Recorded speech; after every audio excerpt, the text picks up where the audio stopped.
Every time I step onto a stage, I know I might be signing my own death warrant. Every word I speak, every truth I expose could be my last. And you know what's most striking? Even knowing that, I can't stay silent, because silence also kills. Silence allows the darkness to continue destroying lives. My name is Mosab Hassan Yousef, and today, there are people who would give anything to see me dead. But it wasn't always like this. There was a time when I was practically royalty within Hamas. Yes, you heard right. I was born into the heart of the leadership. My father, Sheikh Hassan Yousef, was one of the 7 founders of Hamas in 1987. I grew up in Ramallah breathing strategy, secret, and power. From childhood, I was molded to assume a leadership role in the movement. I had privileges, automatic respect, a guaranteed future. Everything was planned for me, until life showed me something that would change everything forever. It was in Megiddo prison. 16 months that scarred my soul in a way I never imagined. There, locked up in that place, I witnessed horrors I couldn't even imagine in my worst nightmares. I saw Palestinians, my own brothers, being tortured and murdered by other Palestinians. Innocent men, falsely accused of collaborating with Israel, being mercilessly torn apart. The screams still echo in my memory. The mutilated bodies, the pleas for mercy that never came. It was there, amidst all that brutality, that the blindfold fell from my eyes. The organization my father helped build, the one I was supposed to proudly lead one day, was, in reality, a machine of destruction devouring its own people. And it was in that moment of profound disillusionment that I made the most dangerous decision of my life. I needed to do something, even if it meant becoming what everyone hated most, a collaborator. For 10 years, I lived an impossible double life. I became the Green Prince, the most valuable agent the Israeli Shin Bet ever had within Hamas. Imagine that, the founder's son, working for the other side. My reports prevented dozens of suicide bombings. I saved hundreds, maybe thousands of lives, both Israeli and Palestinian. I helped dismantle terrorist cells, capture dangerous leaders, and all this time, nobody suspected a thing. Not my family, not my closest friends, nobody. But while I was living this deadly game of espionage, something even deeper was happening inside me. Something that not even my contacts at Shin Bet knew. I was having an encounter that would change not only my mission, but my very essence. I was discovering Jesus. It sounds crazy, doesn't it? The son of a Hamas founder, raised in the most radical Islam, reading the Bible in secret. But that's exactly what happened. I started reading out of curiosity, perhaps seeking to understand the enemy. But the more I read, the more something inside me broke and rebuilt itself at the same time. Jesus' words were so different from everything I had learned. Love your enemies. Pray for those who persecute you. Forgive 70 times 7. What do you mean? That went against everything I knew, but it also made more sense than anything I'd ever heard. Keeping a Bible secret was risky enough to cost me my life, but converting to Christianity? That cost me my family. And when I decided to make it public, when I wrote my book telling my story, it cost me my homeland, my identity, everything I knew. My father publicly declared that I am no longer his son. My brothers cut off all contact with me. Hamas issued a death sentence against me. Today, I live far away, under constant protection, using a name that is not my real name. I live like a ghost, always looking over my shoulder, never truly safe. And you know what? I wouldn't trade this for anything. Because in losing everything, I gained something infinitely greater. I gained the truth. I gained a peace that doesn't depend on circumstances. I gained a love that doesn't need weapons to defend itself, that doesn't need to kill to prove its power. I gained Jesus, and he gave me a reason to live that is worth every threat, every loss, every tear. Jesus said, "The truth will set you free," and I am living proof of that. I grew up imprisoned by hatred, by the thirst for revenge, by the logic of violence. But Christ freed me from all of that. He freed me to love even when it would be easier to hate. He freed me to speak the truth, even when it would be safer to remain silent. He freed me to live, to truly live, even when my physical life is constantly threatened. They can take away my security, my family, even my life one day. But there is something they can never take from me. The salvation I received, the encounter I had with the living God, the transformation He worked in my heart. If God can reach the son of a Hamas founder, He can reach anyone. If He can transform a heart trained in hatred into a heart full of love, no situation is impossible for Him. My story is proof that there is no darkness so dense, hatred so deep, or heart so hardened that the light of Christ cannot penetrate. He found me in the most unlikely place possible, and if He found me there, He can find you wherever you are. This is my story, and it continues to be written every day that I wake up and choose to follow Jesus, no matter the cost. This is my story, and I need to be honest with you from the start. It's not an easy story to tell, nor a comfortable one to hear, but it's a story that needs to be told because it proves something many find impossible, that the power of God can take even the son of one of the founders of Hamas and completely transform him into a messenger of peace. Let me take you back to the moment that marked my childhood forever. I was only 10 years old when I saw my father for the first time in an Israeli prison.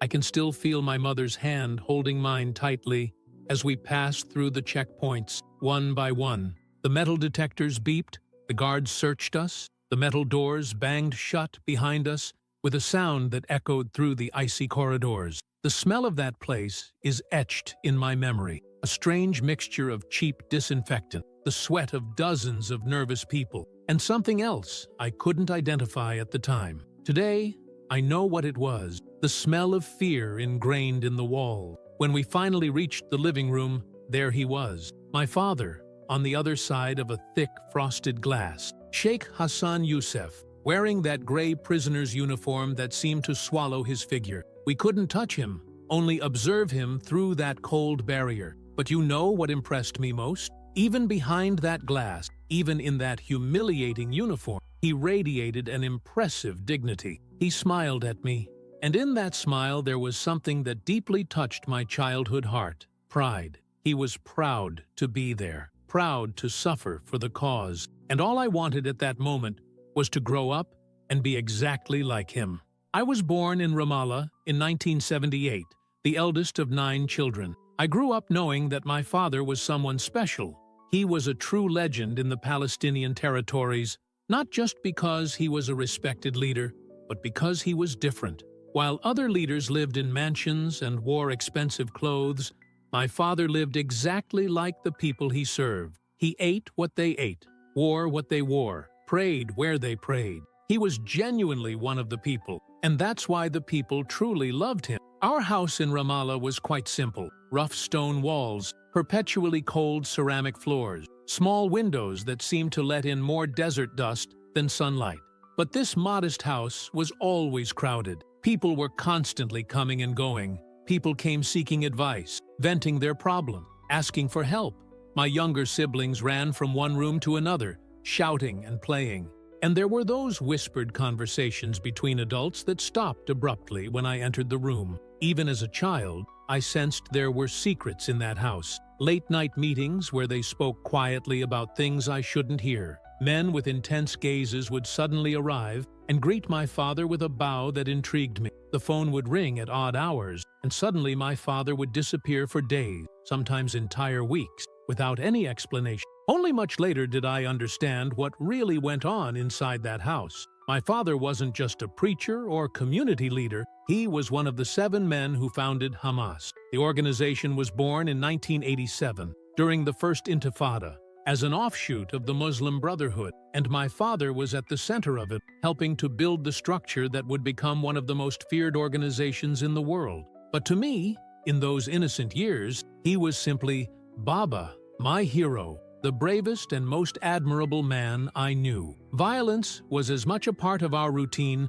as bread and tea in the morning. I grew up seeing heavily armed Israeli soldiers patrolling our streets. The sound of military helicopters flying overhead was a constant soundtrack. Sometimes, in the middle of the night, the ground would tremble violently when they bombed a nearby building. I learned early on to recognize the different sounds of war. I could distinguish a rifle shot from a grenade explosion, the noise of approaching tanks, the whistle of missiles before impact, and I learned to hate. But you see, it wasn't something I was taught directly. No one ever sat me down and said, "Mosab, you need to hate Jews." I didn't need to. The hatred was in the very air we breathed. It was in the stories the adults told around us, in the funerals I attended of children killed in bombings, in the tears of mothers who lost their children, in the daily humiliation at military checkpoints where soldiers treated all of us, including the elderly and children, like dangerous criminals simply for existing, for being Palestinian. Hatred grew on its own inside me, naturally, like weeds that sprout without anyone planting them, taking over an abandoned plot of land. And so my childhood was shaped between a deep love for my father and my people, and an equally deep hatred for those I saw as our oppressor. I was being prepared, without even knowing it, to follow in my father's footsteps, to become part of that legacy of resistance and violence. But God had other plans for me, plans I could never have imagined in those days in Ramallah, when all I wanted was to become a man like my father. I was only 10 years old when I was arrested for the first time. It seems absurd, doesn't it? A 10-year-old child being detained. But that was our reality during the first Intifada. That day, I was doing exactly what all the other Palestinian children did, throwing stones at a convoy of Israeli settlers. It was our way of resisting, the only weapon we had. Suddenly, soldiers grabbed me, threw me into a military jeep, and took me to a delegation. I spent a few hours there, scared but trying to appear brave, until they released me that same day. After all, I was just a child. But do you know what happened when I got home? I became a little hero in my neighborhood. The other kids looked at me with admiration. Mosab faced the Israeli soldiers. Mosab was captured and returned. I had confronted the enemy face to face and survived to tell the tale. That ignited something inside me, a feeling of courage mixed with pride. That was my first real contact with the Israeli system. Unfortunately, it wouldn't be the last, not even close. Throughout my adolescence, my father went in and out of Israeli prisons as if it were an endless cycle. Sometimes he would be imprisoned for months, other times entire years would disappear. And each time they took my father away, I felt as if I were being forced to grow up faster, to mature before my time, to become a man when I should still only be a boy. As the eldest son, heavy responsibilities fell on my shoulders. I needed to take care of my younger siblings, help my mother with difficult decisions, and represent my father in certain situations when he was absent. It was a lot of pressure for someone so young, but at the same time, I was being prepared for something much bigger than just taking care of the family. Look, in the world of Hamas, lineage matters a lot.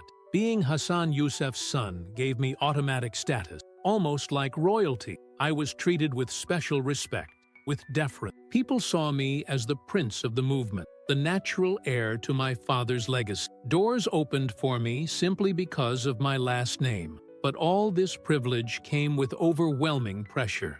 The constant pressure to meet expectations, not to disappoint, to live up to the name I carried, to continue the path that my father and the other founders had forged with so much sacrifice. Gradually, I was introduced to the inner workings of the organization. I began to participate in meetings where strategies were discussed in hushed tone. I overheard tense conversations about operations that could completely change the course of the conflict. I got to know the leaders up close, the planners who orchestrated the attacks, and even some of the executors who put the plans into action. Although I was still too young to formally be part of the Hamas structure, I was clearly being molded, prepared, trained. I absorbed the ideology like a sponge. Their worldview became my worldview. Their way of thinking shaped my own way of thinking.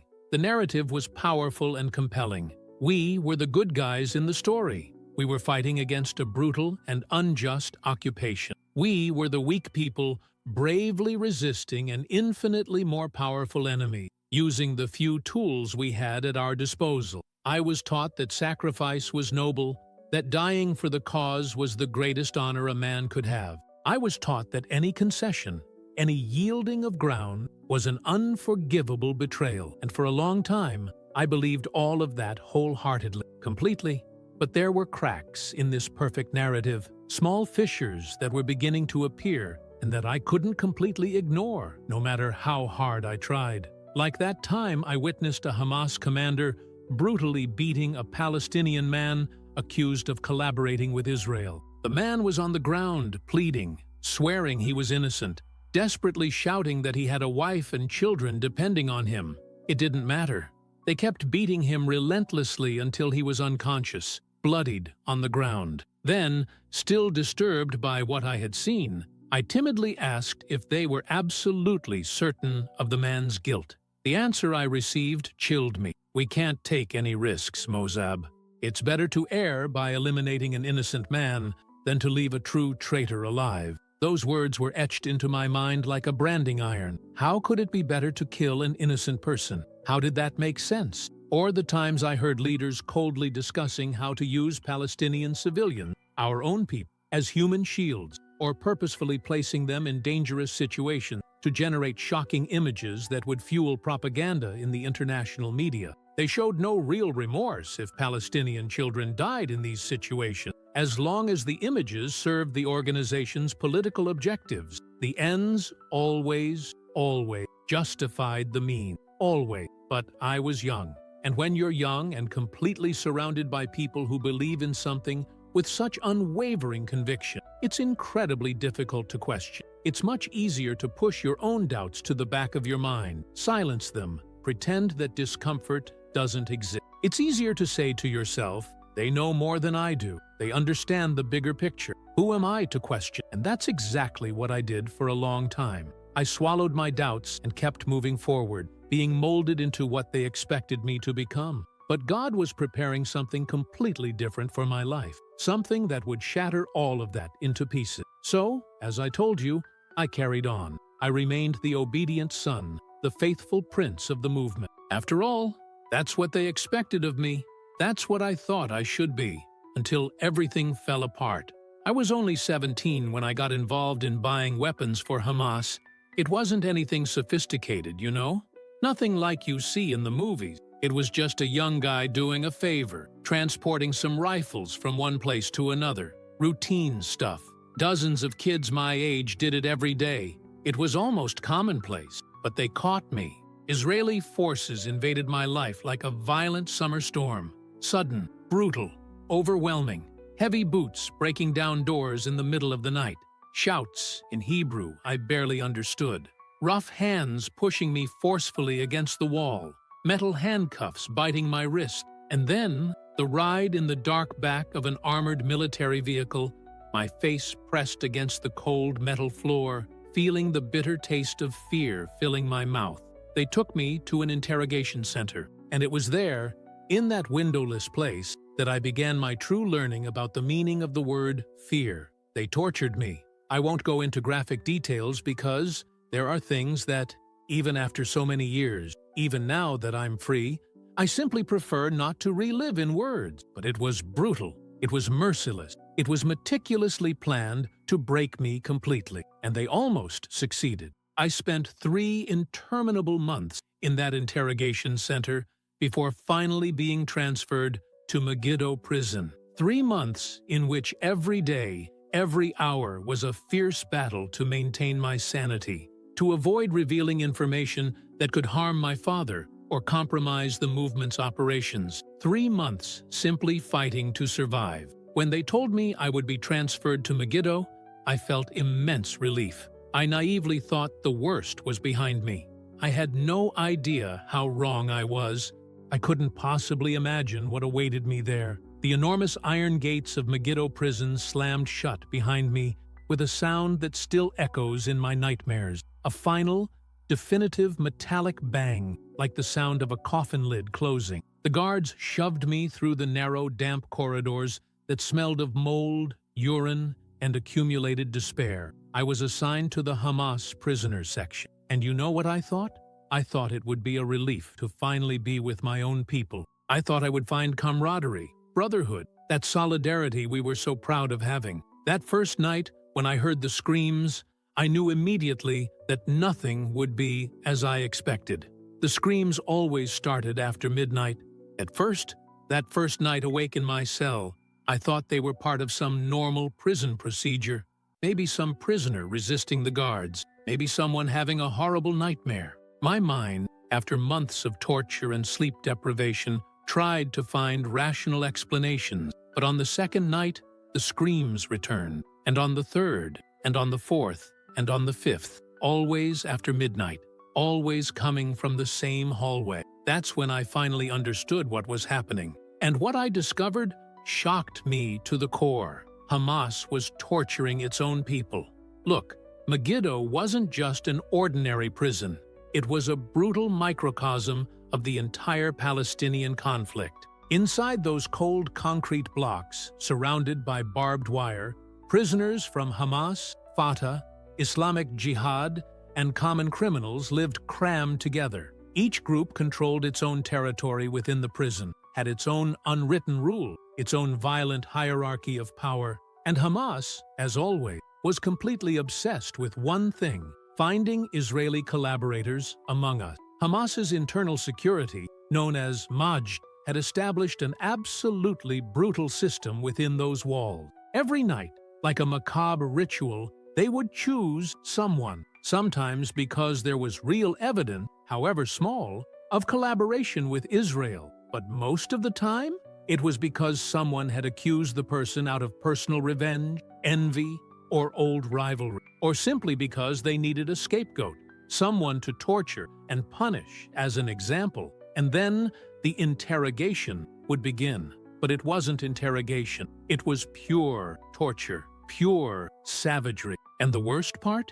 It was Palestinians torturing Palestinians. Brother torturing brother. All in the name of the movement's security. I lay awake in my cell, listening to those cries of agony tearing through the silence of the night. And something inside me began to break in a different way. It wasn't the kind of break my Israeli interrogators tried to cause. It was something much deeper. My faith in the movement was beginning to crumble. The first time I saw what they were doing, my body reacted before my mind could process it. I vomited. I literally doubled over and vomited against the cold wall of my cell, while other prisoners watched me with that strange mixture of pity and contempt for my weakness. They had dragged a man to an isolated cell at the end of the corridor, an ordinary Palestinian, probably in his early 30s, father of 3 young children. He had been arrested for something routine, throwing stones during a protest. Nothing special, nothing extraordinary. Just one more among thousands of Palestinian prisoners in the Israeli system. But someone accused him of passing information to the Israelis, and that sealed his fate. The screams lasted all night. They weren't normal screams. You know when you hear something that just doesn't sound human? Something that comes from a place deeper than physical pain? They were screams born from a soul being literally destroyed, piece by piece. The next day, when I saw his body being carried on a makeshift stretcher through the hallways, it took me a few seconds to process that it was the same person. I couldn't recognize him immediately. His face was so swollen, so deformed, so destroyed, that it looked like a grotesque caricature of a human being. And her hands, my God, her hands, I'll never forget them. You could clearly see where the needles had been stuck under her fingernails. Her fingers were broken, twisted at absolutely impossible, unnatural angles. He died 3 days later. Officially, it was recorded as a heart attack. No one questioned that version. No one dared to question it. And that was only the first time.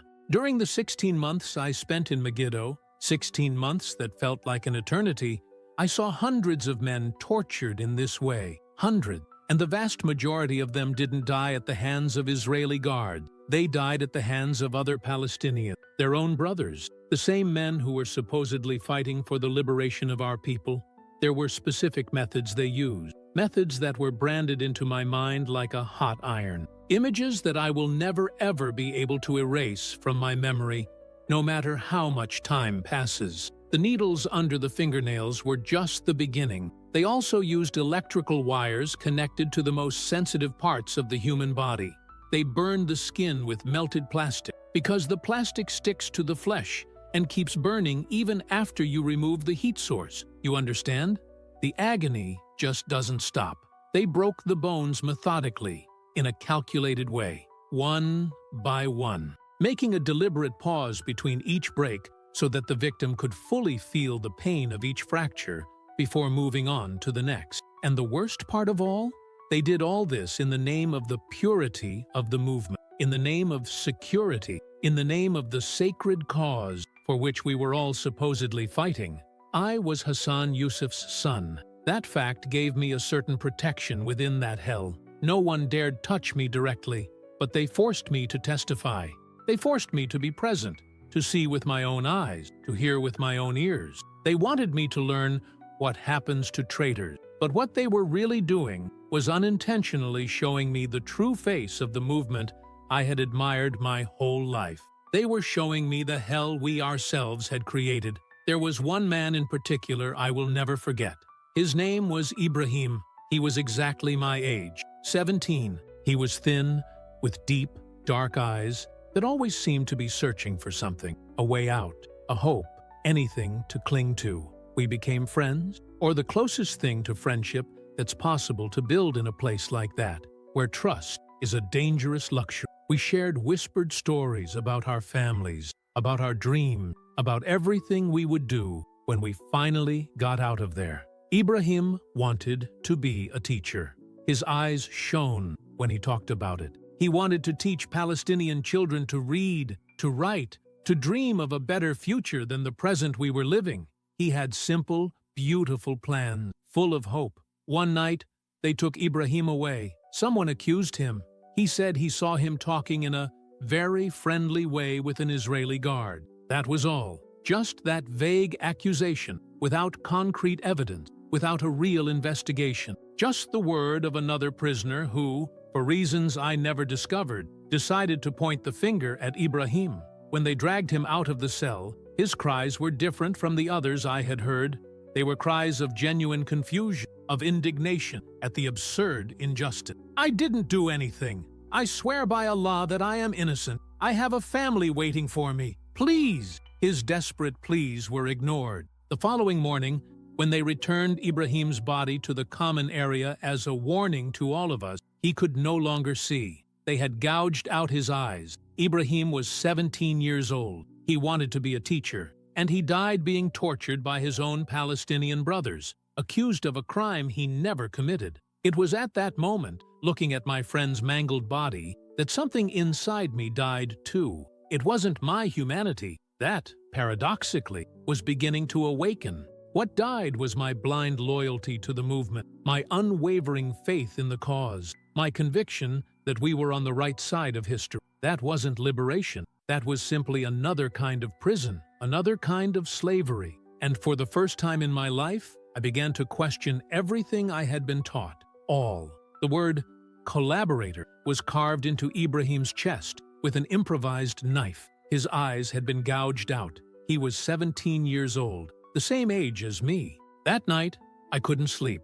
I lay on my hard bed, staring at the damp-stained ceiling, and for the first time in my entire life, I asked myself a question that would change absolutely everything. Who are my real enemies? The Israelis arrested me, tortured me, threw me in that prison. Yes, all of that was true, but they were the declared enemy, the occupiers. That was their role in our narrative. I expected that from them. But these men? These Palestinians who tortured their own people with a brutality that surpassed anything I had ever seen Israeli soldiers do? These men who killed other Palestinians, who destroyed families, who created widows and orphans, who sowed absolute terror among those they swore to protect. Who were they in the story? Who were they really? I started observing everything with different eyes. I began listening to conversations more attentively. I started noticing patterns that I had previously simply ignored or justified. And I discovered something devastating. The overwhelming majority of the men executed there in Megiddo were completely innocent. They had done absolutely nothing. Many were framed by personal rivals who simply used Hamas's security system as a convenient weapon of revenge. Others were just cruelly unlucky to be in the wrong place at the wrong time, to have been seen talking to the wrong person. And what about the real collaborators? Those who actually passed information to Israel?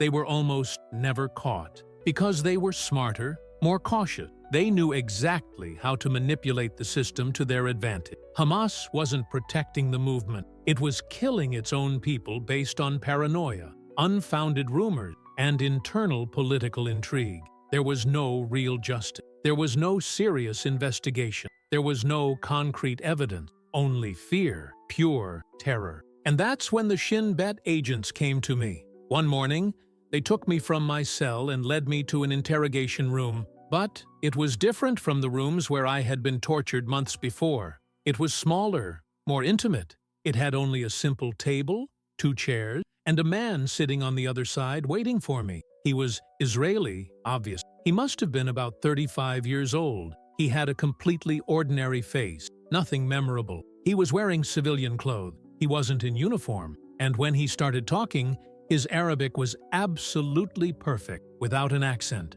Mosab, he said. And the mere fact that he used my first name like that, so naturally, without titles, so informally, completely took me by surprise. I've been watching you, and I think you're starting to ask the right questions. I didn't answer. I just stared at him, trying to understand where this was going. I know what's happening in your sector, he continued calmly. I know what Hamas is doing to its own people, and I know you saw it all with your own eyes. The question now is, what are you going to do with this information? I'm not going to betray my father, I replied automatically.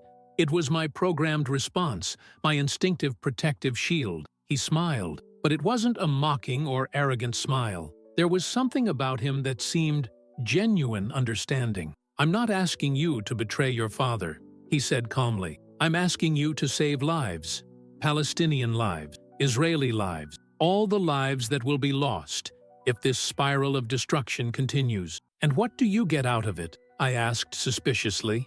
Because in my world, nobody ever did anything without a completely selfish motive behind it. Peace, he replied simply. He paused, then continued. I know it sounds naive. I know you probably don't believe me now. But there are some of us, on both sides, who truly believe that this conflict can end someday.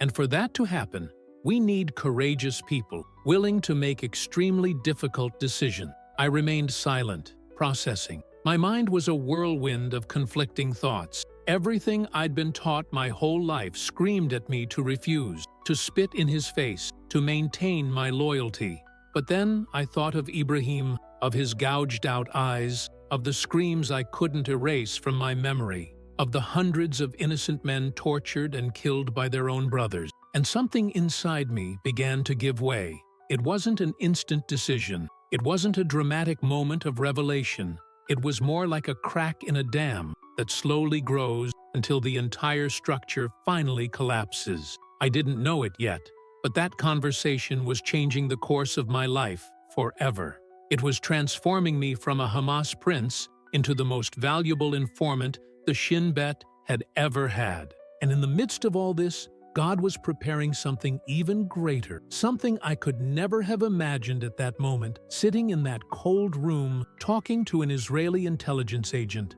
He was preparing my heart for the most important encounter of my life, the encounter with Jesus Christ. He offered me a deal. If I cooperated, if I provided information about planned terrorist activities, they would reduce my prison sentence. They would protect me. And most importantly, they would ensure that the people captured based on my information were imprisoned, not killed. We don't execute our targets, he said, looking directly into my eyes. We arrest them. They go to trial. They have a chance to live to see their families again someday. He paused, then added weightily, Hamas can't say the same about the men it executes every night here in this place. Those words pierced something deep inside me. For 3 whole days, that proposal wouldn't leave my head. I thought about it in the morning when I woke up, during the day while trying to keep myself busy, and at night when I couldn't sleep. I thought of Ibrahim, of his simple dreams of becoming a teacher. I thought of the hundreds of men I saw torched and killed because of false accusation, without trial, without defense, without anything. I thought of the shattered families, of the children who would grow up orphaned, of the mothers who would eternally mourn innocent children who would never return home. And I thought about my father. I imagined his face, the utter disappointment and pain if he ever found out what I was considering doing. But I also thought about something he himself taught me from a young age, that justice is the foundation of everything, that without true justice, there is no real honor, that a true leader protects his people. He doesn't sacrifice them in the name of paranoia and power. And what I was seeing there in Megiddo was not justice at all. It was pure brutality disguised as security. It was terror masked as protection. On the fourth night, I finally made my decision. When they called me back into that room, when they sat me down again in front of that Shin Bet agent, I said just two words that would completely change the course of my life. He is well. I agreed to become an informant. I agreed to collaborate with those I had always been taught to consider my absolute enemy. I agreed to cross that invisible but definitive line between loyalty and betrayal. But in my mind, there was another narrative unfolding, a story I told myself that allowed me to keep breathing, to keep existing with that decision. I wasn't betraying my people. I was saving them from themselves. I was preventing more Ibrahims from dying unjustly. I was becoming exactly what I hated most, a collaborator. But I was also becoming something more, something that didn't yet have a name, something I would only fully understand years later. I was becoming the Green Prince, and my true education was only just beginning. I was released from Megiddo prison in 1997. After 16 months, it felt like 16 whole years. I was 19 years old chronologically, but I felt like I was 50. I had aged decades in that cursed place. I saw things that no human being should ever witness, and I made a decision that would change the destiny of thousands of people, Palestinians and Israelis. When I finally passed through those enormous metal gates and stepped out into the bright Palestinian sunlight, my whole family was there waiting. My mother cried non-stop, hugging me as if I were about to disappear again. My younger siblings ran and jumped on me, all talking at once. And my father, who had been released just a few weeks before, placed his heavy hand on my shoulder with that look of pride that literally broke my heart into pieces. "You did very well, my son," he said, his voice choked with emotion. "You are strong, strong as a Yousef should be." If only he knew. The first few months after my release were extremely strange. I desperately tried to reintegrate into normal life, into family routine, into social gatherings with Hamas leaders who came to our house specifically to congratulate me for having survived Israeli imprisonment without giving in. And all this time, I carried a secret that weighed on me like a giant slab of concrete, an overwhelming weight that was always there, no matter what I did. I was a collaborator, an informant, a traitor in the eyes of my people. But it was also something more. He was now an active agent of the Shin Bet, actively working from within Hamas. My main contact identified himself only as Captain Loy. Obviously, that wasn't his real name, just an alias, a fabricated identity to protect him from possible reprisal if he were discovered. And so began the most dangerous and surreal phase of my life, living a constant lie, one foot in each world. Son of the founder of Hamas by day, Israeli informant by night. Little did I know that God was using even that impossible situation to prepare me for something infinitely greater. Our meetings always took place in carefully chosen secret locations, anonymous safe houses, vehicles moving along the roads, offices disguised behind the facades of legitimate businesses, always changing, never in the same place, twice in a row. At first, they only asked for basic information, names of people present at certain meetings, general descriptions of conversation, details about Hamas's organizational structure, nothing that seemed extremely dangerous, nothing that sounded like direct and serious betrayal. But gradually, like water rising slowly, the demands became increasingly specific, more important, more lethal. We need to know who is planning the next suicide attack. We need to locate Ibrahim Hamid urgently. We need exact details about the meeting scheduled for next Thursday. And I provided everything. Every piece of information I could get, I passed on. Because with every hesitation, Every moment I felt the crushing weight of what I was doing, I mentally returned to Megiddo. I remembered the screams that still echoed in my memory. I remembered Ibrahim with his eyes gouged out and that word etched on his chest. I remembered the hundreds of innocent men brutally executed by their own people. And I kept repeating to myself like a mantra, I'm saving lives. I'm doing the right thing. But was it really? Shin Bet gave me an official code name, Green Prince. Green because of the color of the Hamas flag. Prince because I was the son of one of the 7 founders of the organization. It was a name I carried with completely contradictory feelings, a strange mixture of pride and deep shame. Pride in being considered so valuable to Israeli intelligence, shame for what exactly that value represented. My privileged position within Hamas gave me access to absolutely incredible information. As Hassan Yousef's eldest son, I automatically participated in very high-level meetings. I could overhear conversations about strategic planning that were kept in absolute secrecy, even from most ordinary members. Details about future operations, discussions about targets, identification of who would be the next suicide bomber, where and when they would attack. And I passed absolutely everything on to Shin Bet. For 10 whole years I lived this impossible, divided life. 10 years of constant lies, every day, all the time. 10 years of perpetual acting. 10 years literally dividing my mind into 2 completely separate compartments, because it was the only way to function without completely losing my mind. By day, I was Mosab Yousef, the loyal son, the heir to the great legacy, the Prince of Hamas. I faithfully attended mosque. I participated in all important meetings. I helped organize protests and demonstrations. I perfectly fulfilled all the expectations that my powerful surname demanded of me.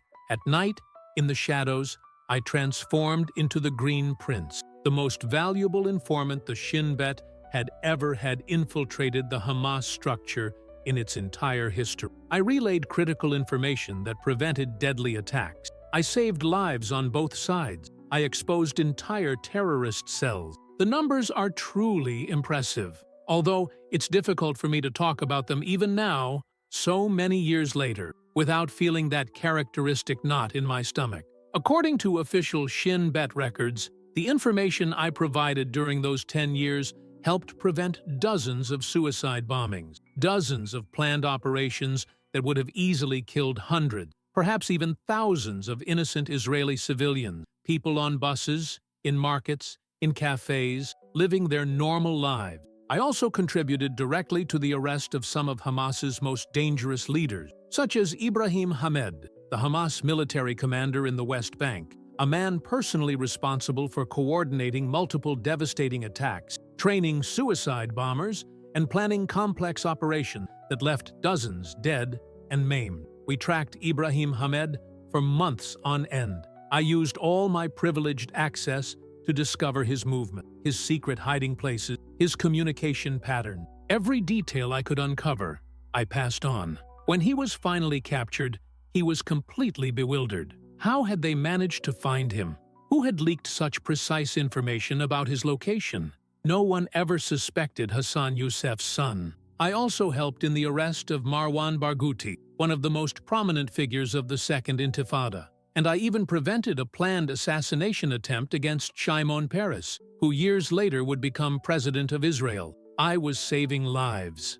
That was undeniable, both Israeli and Palestinian lives, because every attack I helped prevent also averted the inevitable violent retaliation that would have followed, killing innocent Palestinian civilians. But the weight of living that lie, that constant betrayal against everything I had been taught, against my own family, was something that slowly consumed me from the inside, day after day. And yet, in the midst of all that darkness, all that duplicity, God was working, preparing my heart for something I could never have imagined. He was preparing me to find the true truth. Each successful operation was simultaneously a victory and a heavy burden on my chest, because I knew perfectly well that each person arrested thanks to the information I provided meant that I had betrayed someone's trust. that I had used my privileged position, my respected surname, to destroy the lives of people who genuinely considered me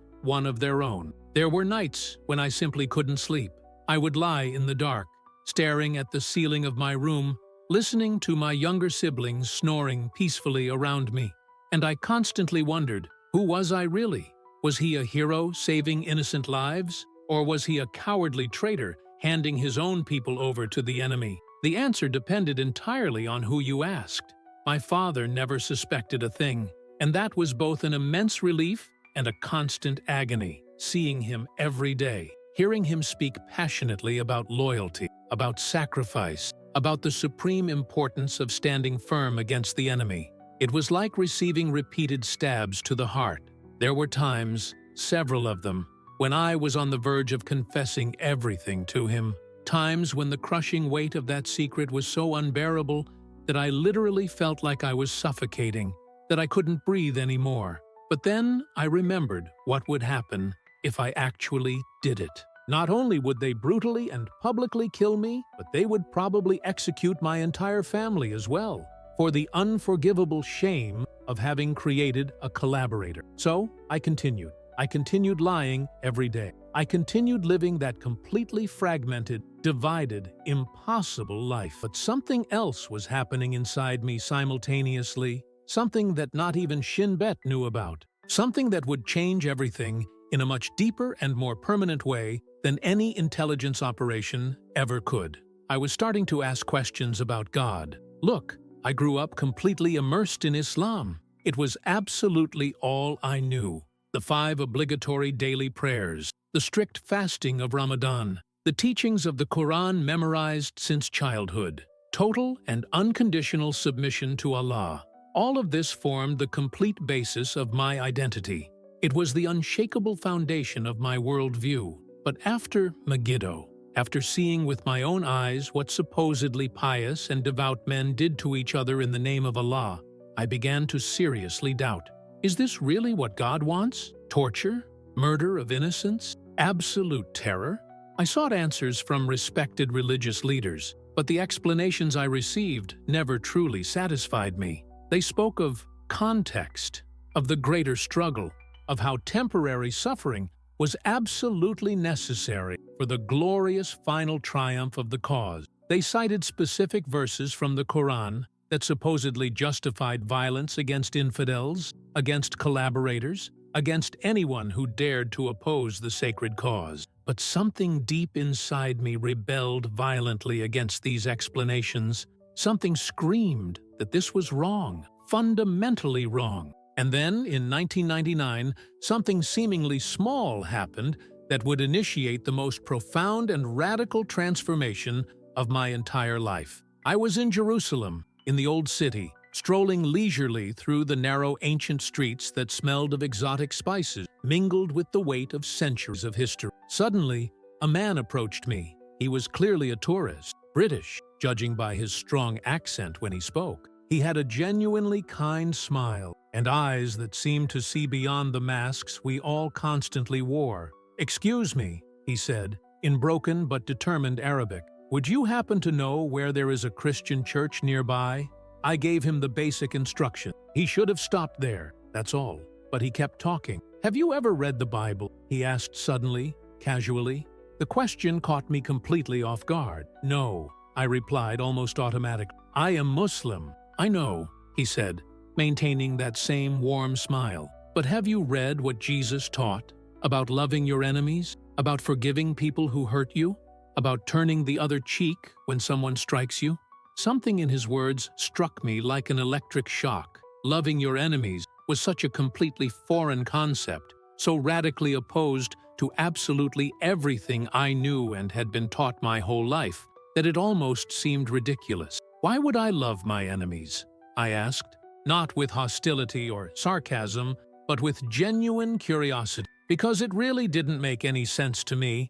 He looked me in the eyes with quiet seriousness and replied simply, "Because it's the only way to break the cycle." "What cycle?" I asked, increasingly intrigued. "The cycle of hatred, revenge, and violence. You hurt me, so I hurt you back. You kill someone I love, so I kill someone you love. And it goes on forever, generation after generation, without end. Someone needs to have the courage to stop. Someone needs to love when it would be easier to hate. His words kept echoing in my head for days, weeks, months, to love when it would be easier to hate.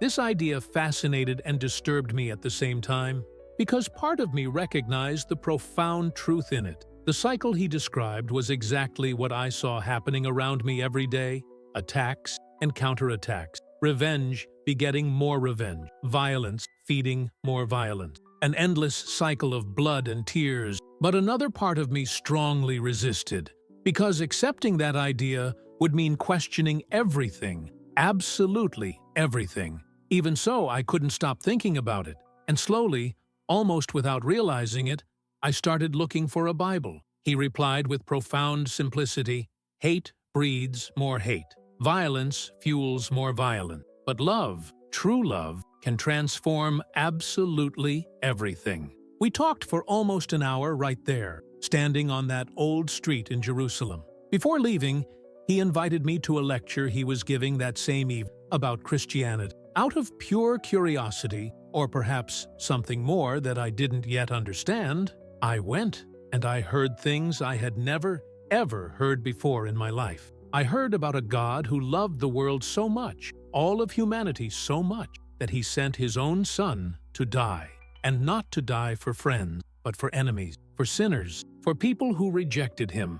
I heard about completely unconditional forgiveness, about grace that is not earned through merit or good works, but simply received as an undeserved gift. I heard about a kingdom that is not established with swords, bombs, or military power, but with sacrificial love. Everything was so radically different from anything I knew. That night, when I finally got home, I couldn't stop thinking about what I had heard. The words kept echoing in my mind, refusing to leave me alone. And for the first time in my entire life, I felt a curiosity that wasn't related to military strategy, survival, or politics. It was something completely different. I felt a genuine spiritual thirst. I bought a Bible. Don't ask me how risky, dangerous, and potentially fatal that was. If anyone found out, if my father found that book, if any Hamas leader knew, but I bought it anyway, and I started reading. At first, only in absolute secrecy.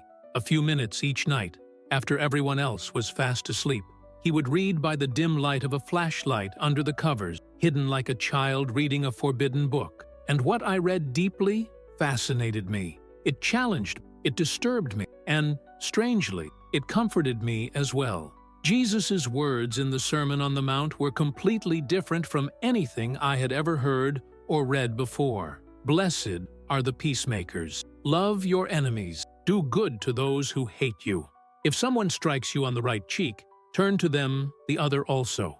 In Islam, I had learned from a young age to be strong, to resist firmly, to never give ground to the enemy, to defend oneself, to fight back, to avenge injustices. But there was a man here, Jesus, speaking of a completely different kind of strength. The strength of gentleness, the strength of radical forgiveness, the strength of sacrificial love that seeks no reward. And something deep within my heart reacted to those words like a completely withered flower finally reacts to rain after a long drought. I started attending secret classes about Christianity. They were clandestine meetings, obvious. I met people who patiently taught me, who answered my thousands of questions, who guided me on this spiritual journey that I didn't even fully understand yet. And all this time, I remained the Green Prince. I continued providing critical information to the Shin Bet. I continued saving lives through the intelligence I passed on. I continued betraying my people to try and save them from themselves. But now, there was a third layer to this absurdly fragmented life. I was no longer just Mosab and the Green Prince simultaneously. I, too, was becoming something completely new. Something that didn't even have a defined name yet. I was becoming a follower of Jesus. And this transformation would be infinitely more dangerous than any intelligence operation I had ever carried out in my entire career as an informant. For 6 whole years, I lived in a spiritual limbo that I simply cannot fully describe with adequate words. Imagine yourself with one foot firmly planted on a boat and the other foot still on the dock, and the distance between them progressively increasing more and more until you are completely stretched out, about to fall into the water. That was me, trapped between two utterly incompatible worlds, belonging entirely to neither. During the day, I was still a Muslim in everyone's eyes. He prayed the 5 obligatory daily prayers, although he felt less and less real conviction in the words he recited mechanically. He fasted during Ramadan because not doing so would raise immediate and dangerous suspicion. I used to attend the mosque faithfully alongside my father. I listened to the fiery sermons about jihad, about sacrifice for the cause, about holy war against the infidels, and I nodded in agreement at the appropriate moments, keeping my mask perfectly in place. But at night, alone in my room, I would read the Bible in secret. I would pray to Jesus silently. I felt my heart being slowly transformed by something I could barely understand. I was becoming a Christian, and in my world, that was worse than being an Israeli collaborator. Much worse. Because collaboration could be motivated by money, by pressure, by fear, but conversion? That was apostasy, spiritual betrayal, unforgivable. And the punishment for apostasy in Islam is absolutely clear: death. But at night, when everyone was asleep, I would open that hidden Bible and read about Jesus, and something extraordinary was happening inside me. It wasn't just intellectual knowledge, it was a profound transformation of the heart. The more I read about Jesus, the more I saw the stark difference between what he taught and everything I had experienced. Jesus did not come to conquer by the sword. He came to serve and give his life. He did not come to destroy enemies. He came to transform them into children of God through love. And for the first time in my life, I saw a path that truly led to peace. Not the peace that would come after defeating all enemies, but a true peace that began in the heart of each person. I remember the exact day everything changed forever. I was reading the Gospel of John, chapter 8, verse 32, "And you will know the truth, and the truth will set you free." Those words exploded inside me like a bomb, but not of destruction, rather of liberation. I had spent years believing I was fighting for the freedom of my people, but I myself was imprisoned. Imprisoned by hatred, imprisoned by revenge, imprisoned by an ideology that promised freedom through violence, but in reality only generated more slavery, more death, more suffering. And there was Jesus, offering something completely different: true freedom. Not through conquering my enemies, but through loving them. Not through killing for a cause, but through living for Christ. At that moment, alone in my room, I fell to my knees and cried like I had never cried before. I cried for Ibrahim and for all the innocent victims I saw die. I cried for the lives I helped destroy, even if it was to save others. I cried for the unbearable weight of all the lies, of all the duplicity. And for the first time, I prayed to Jesus. I didn't recite memorized words. I simply spoke from the heart. Jesus, I don't know if I am worthy of you. I have blood on my hands. I have lied, betrayed, lived a false life. But if you are real, if you can truly set me free, I need you. I surrender to you. And you know what happened? Nothing dramatic outwardly. There were no lightning flashes or voices from heaven. But internally, something fundamental changed. I felt an immense weight being lifted from my shoulders. I felt, for the first time in years, perhaps in my entire life, a genuine peace filling my heart. That was the night I was truly born again. But accepting Jesus secretly was one thing. Living that faith openly would be something entirely. For several more years, I continued living that double, now triple life. But more and more, I knew I couldn't go on like that forever. Jesus taught me about truth, about integrity, about living in the light, and I was living in the shadows. In 2007, I made the hardest decision of my life, harder even than becoming an informant. I decided to leave everything behind and follow Jesus openly, no matter the cost. I stopped providing information to Shin Bet. They were shocked. They tried to convince me to continue, but I explained that my life had changed, that I had found something bigger than any intelligence operation. And then came the most painful part of all. I had to tell my father. I remember that day like it was yesterday. We sat together, just the two of us. And with a broken heart, I told him, "Baba, I've become a follower of Jesus Christ. I can't live lying anymore. You deserve to know the truth." The silence that followed was deafening.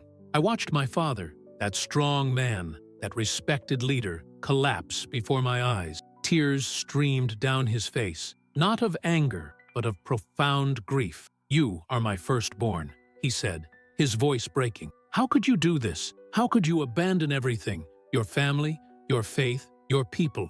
"I am not abandoning my love for our people, Baba," I replied, also weeping.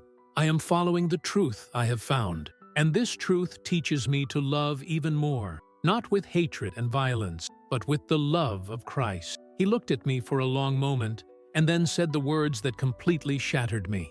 "You are no longer my son." From that day forward, I was disowned. My family cut off contact with me. Hamas issued a death sentence. I lost my homeland, my identity, everything I knew. I had to flee. Today, I live in another country, under constant protection, with a different name. I can't visit my mother. I can't hug my siblings. I live knowing that there are people who would give anything to see me dead. But you know what?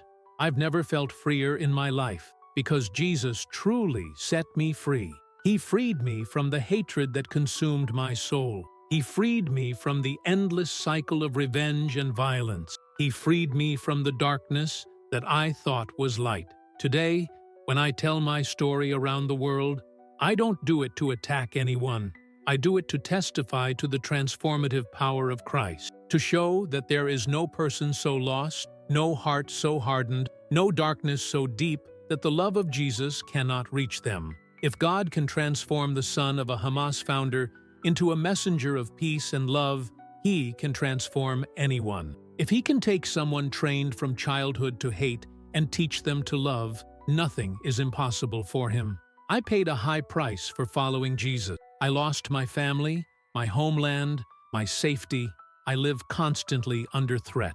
But I gained something infinitely more valuable. I gained eternal life. I gained true peace. I gained real purpose. I gained Jesus. And He is more than enough. Jesus said, "What good is it for someone to gain the whole world, yet forfeit their soul?" I could have kept everything, my position, my family, my secure future within Hamas, but I would have lost my soul in the process. Instead, I chose Jesus, and He gave me abundant life, even in the midst of the most difficult circumstances. Today, my message is simple. There is hope.